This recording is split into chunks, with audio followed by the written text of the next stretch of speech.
Alô, comunidade das redes sociais, mais uma vez aqui para tratarmos de mais um tema. E o tema de hoje é uma pergunta: quais são os cidadãos que odeiam Lula? Lula recebeu aí mais uma vitória política, porque o processo que o condenou, conduzido por Sérgio Moro, que vem sendo acusado de um processo fraudulento desde o seu início, quando Sérgio Moro divulgou ilegalmente as gravações de Lula e Dilma, que acabaram gradativamente redundando no impeachment de Dilma, que Sérgio Moro vinha sendo questionado. Depois Dilma acabou sofrendo impeachment, Lula foi condenado em segunda instância e preso em segunda instância.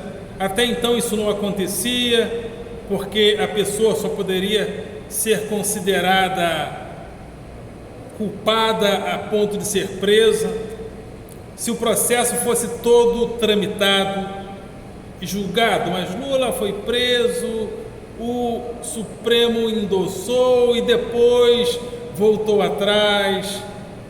E depois Moro acabou sendo considerado uma pessoa não apta a ter conduzido o processo, uma vez que o processo do imóvel que o condenou não tinha relação direta com os problemas da Lava Jato, que eram os problemas que Moro julgava.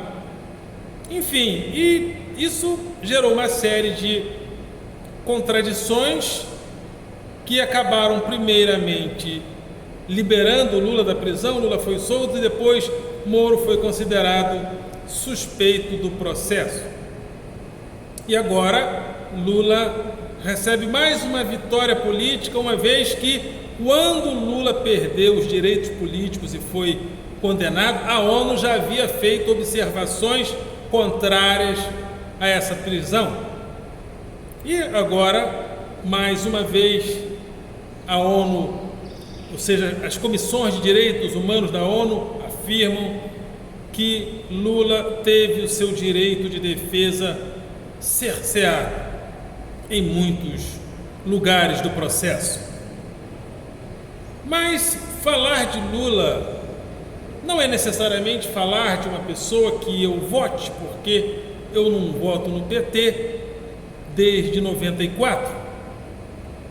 Mas falar de Lula é falar de um rosto, isso é indubitável, falar de um rosto de alguém que veio da pobreza, que foi um operário e que militou no movimento sindical até se tornar um político famoso.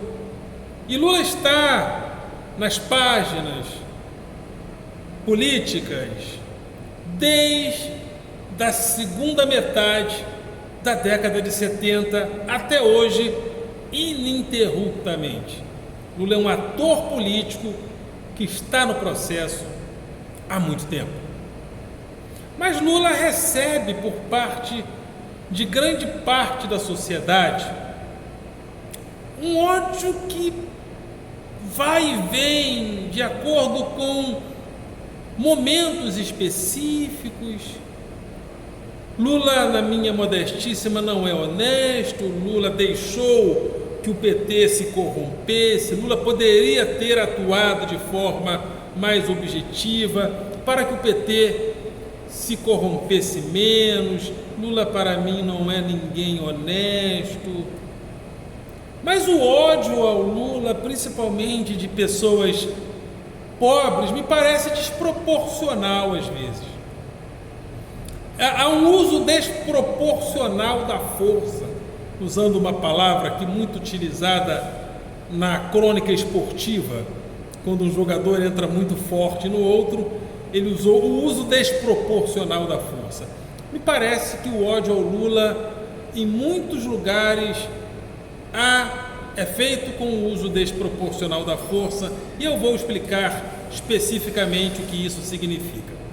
Mas antes de entrarmos no tema de hoje, gostaria de convidar você mais uma vez a se inscrever no nosso canal, a dar o seu like, a fazer o teu comentário e a compartilhar nosso material com outras pessoas.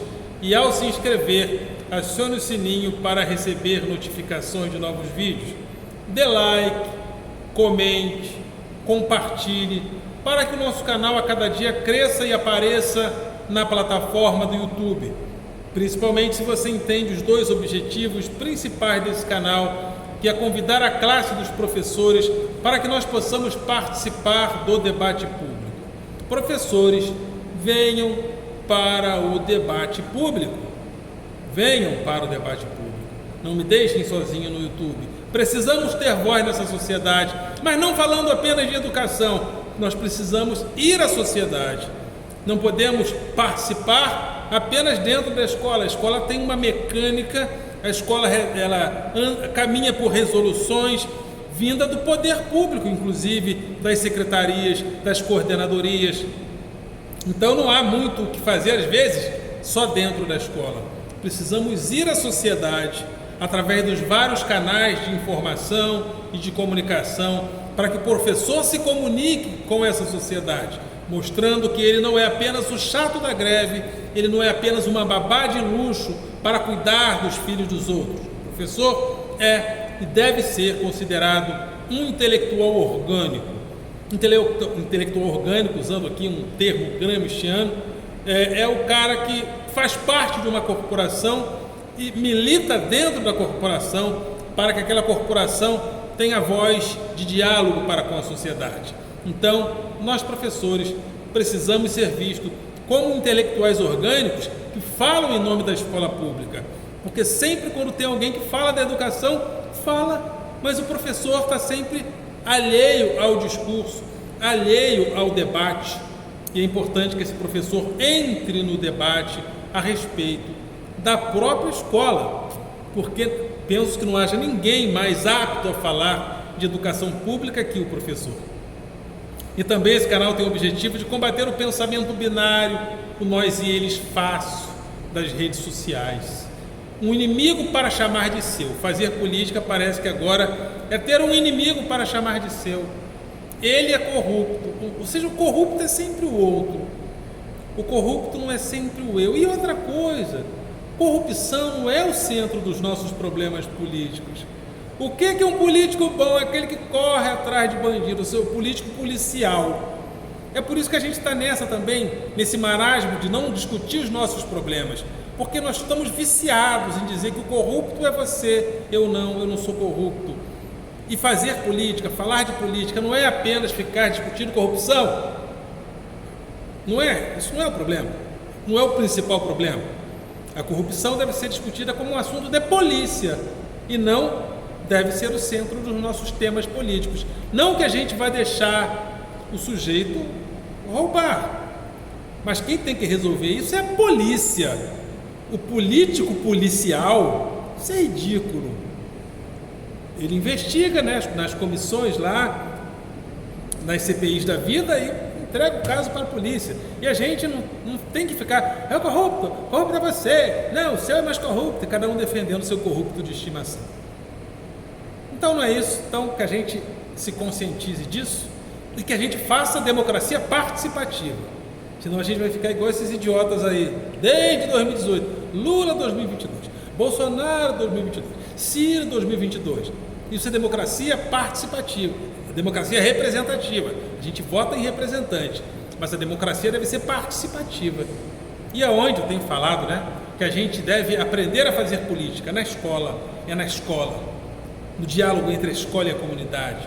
É o aluno participando de grêmios estudantis, é na nossa comunidade, é no nosso condomínio, é no YouTube, é aqui, batendo papo com vocês. Isso aqui é democracia participativa. Eu não quero ficar esperando 2022, 2026, 2024 para discutir política. Eu quero discutir aqui, no dia a dia com vocês, falando sobre os problemas da escola pública. Tem uma piada, né? Essa piada de minha autoria, né? Perguntaram para um miserável: miserável, por que você odeia tanto Lula?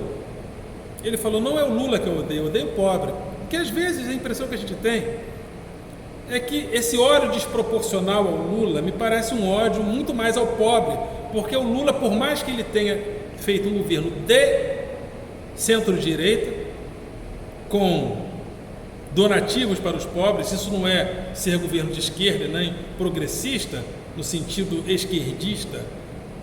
O Lula fez um governo onde os banqueiros mais ganharam, mas que ele aproveitou do benefício das commodities que estavam com os preços lá em cima para beneficiar os mais pobres. Mas o Lula fez alianças com os modelos políticos mais conservadores da sociedade, fez aliança até com o Bolsonaro. Até Bolsonaro fez parte do grupo de apoio dos políticos que apoiaram o PT. Então o Lula não fez um governo de esquerda propriamente, mas ele tem esse rosto do pobre, esse rosto do operário, esse rosto de quem fugiu da fome. E esse símbolo faz muito mal para certas pessoas. Há um pensamento de classe média no Brasil, e isso tem sido discutido sobretudo por Paulo Giraldelli, Gessé Souza e muitos outros, Marilena Chauí, quando ela diz eu odeio a classe média, de uma certa forma ela está falando disso também. Um pensamento de classe média, onde a classe média que está entre os mais pobres e os mais ricos, procura pisar nos mais pobres para se valorizar socialmente. E esse pensamento de classe média às vezes pega alguns pobres. E alguns pobres, eles têm ressentimentos. Quando alguém da classe média, muitas das vezes, vê um mais pobre ascender, como muitos mais pobres ascenderam durante o governo Lula, fazendo uma universidade, pegando um avião, frequentando o aeroporto, isso ressente. Algumas pessoas que se veem paradas, se veem estagnadas socialmente, têm medo dessa ascensão dos mais pobres corromper o seu mínimo status social que ela acha que tem. Então, isso é uma coisa que eu chamo carinhosamente de ressentimento sociológico ou ressentimento social. Isso acontece também na vida pessoal, né?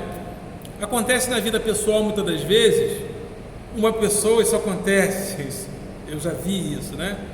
Uma pessoa de repente está numa situação muito difícil, aí alguém apoia, dá donativos, ajuda.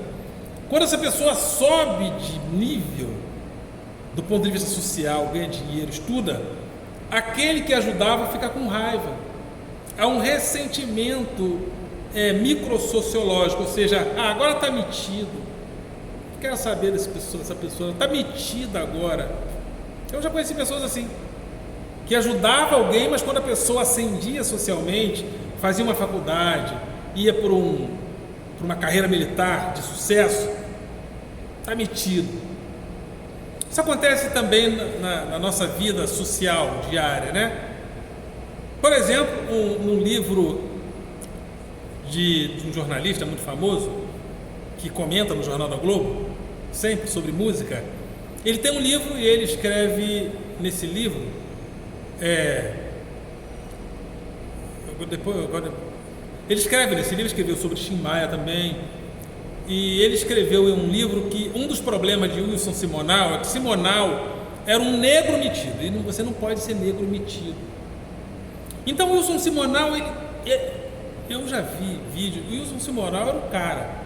Eu não perdoo os meios de comunicação de ter privado a minha geração da genialidade de Wilson Simonal. Wilson Simonal era o cara, né? Só que era um cara inteligente, ele não fazia o papel do negro que as pessoas esperam, né? E de repente, um boato de que ele era aliado da ditadura acabou com a carreira de Wilson Simonal. Mas esse jornalista, ele fala que o fato dele ser um negro que não atendia as expectativas do negro que as pessoas esperam, fez também com que as pessoas se voltassem contra ele. Esses dias uma amiga minha, alô Jussara, beijo, amo a Jussara. Jussara mostrou para uma pessoa um vídeo meu falando essas coisas, alguns vídeos meus que eu gravo em outros países quando vou. Quando a pessoa olhou, Não, esse cara não é professor do Estado. Claro que não. Professor do Estado. Ele é professor de faculdade. Não é? Não, gente, ele é do Estado, não. Ou seja, se eu sou do Estado, eu não posso exercer a crítica. Professor do Estado é babá de luxo. É o chato da greve, só isso. E de repente, se um professor do Estado se coloca de forma mais objetiva, isso gera, às vezes, pode gerar o ressentimento sociológico. Um professorzinho do Estado, às vezes acontece isso, eu penso até às vezes, cá para nós, só para nós, às vezes entre professores, né? Às vezes eu sinto isso. É professor igual a gente que dá aula, quer ensinar coisa pra gente.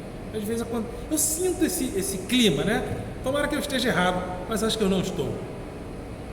E uma pessoa, então,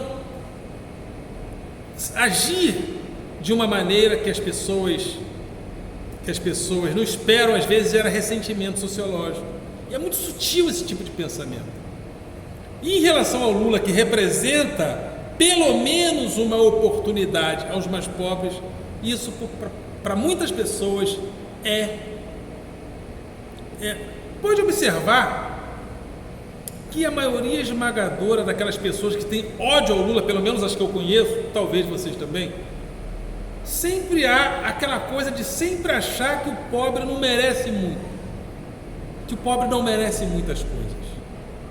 E o Lula representa essa possibilidade dos pobres terem um acesso mais robusto às oportunidades sociais que outrora não haviam sido dadas. E por isso há essa discriminação. Então, o ódio ao Lula também tem esse significado, também tem esse sentido. Por isso a piada, né? Ô miserável! E tem muitos miseráveis que esse pensamento de classe média de ódio aos pobres gerou também um pensamento de classe média do pobre contra o miserável e do miserável contra o fudido. e esse pensamento da classe média contra o pobre, do pobre contra o miserável e do miserável contra o fudido cresceu no governo Bolsonaro. Cresceu no governo Bolsonaro, né? Cresceu dentre esses eleitores bolsonaristas que às vezes me veem dando aula num vídeo, numa escola, às vezes velha. Ele dando aula numa escola toda velha. Eles acham engraçado. Uma escola está quebrada, está velha, está maltratada. Eles acham isso engraçado. Então eles procuram jogar isso contra mim. Para mim é um orgulho, para mim é uma honra poder às vezes entrar num bairro cheio de lama, amassar a lama, às vezes chegar com a calça suja para levar o conhecimento filosófico. Aí o aluno me pergunta: professor, para que eu quero estudar filosofia? Eu falo: não é obrigação, é teu direito. Ter acesso ao conhecimento, ter acesso à crítica filosófica, à crítica sociológica, não é uma obrigação, é um direito que você tem como cidadão. Então a primeira coisa é demonstrar para a pessoa que fazer filosofia, conhecer, ter acesso à sutileza, às sutilezas do conhecimento filosófico é um direito que é dado a todos, né? Que deve ser dado a todos. Na Baixada Fluminense já não temos quase nada. Se um jovem quiser praticar natação, não tem lugar. Se quiser praticar futebol, não tem espaço. Quiser jogar um vôlei, não tem espaço. Não tem espaço para... Quiser ter uma formação teatral, não tem espaço. Não encontra não só o espaço, como a mentalidade. E quando eu quis fazer um projeto de cinema, filocinema, um smart na mão e uma ideia na cabeça, onde os alunos iriam fazer filmes para um dia apresentar na escola, filme criado por eles, e nesse dia traríamos artistas, a imprensa, essa era a ideia. Eu comecei a ter problemas. Recebi um nadopor de uma escola e quase respondo a um processo administrativo que curiosamente só veio depois dessa proposta. Então é isso aí. Fiquem atentos quanto a isso. O ressentimento sociológico que também acometeu Luiz Inácio Lula da Silva. Ok, galera? Vocês são do coração.